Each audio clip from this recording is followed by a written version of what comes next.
একটা মানুষকে মানুষ বলা হয় ততক্ষণ যতক্ষণ আমার ভিতরে কলব আছে, জান আছে, রুহটা আছে।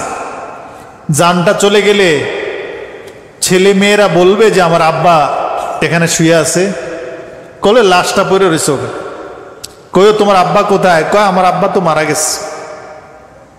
লাশটা ওখানে আছে, বলবে না যে কয় যে আব্বা তো মারা গেছে, লাশটা নিচে আছে, বলে না? কথাটা কি বাস্তব কিনা?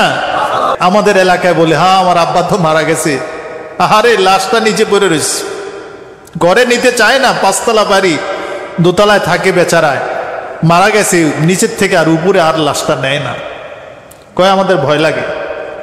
নিচের থেকে অনেক সবাই গ্রামে গঞ্জে আবার গরু ছাগলের সাথে নিয়ে লাশটারে রাখে, বলে যে আমাদের ভয় লাগে।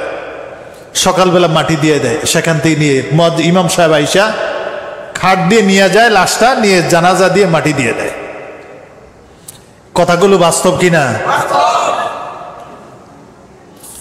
সেই রূহটা যদি আমার ভিতরে আপনার ভিতরে থাকে তাহলে আমি মানুষ, আর যদি রূহটা না থাকে তাহলে আমি লাশ, আপনি লাশ।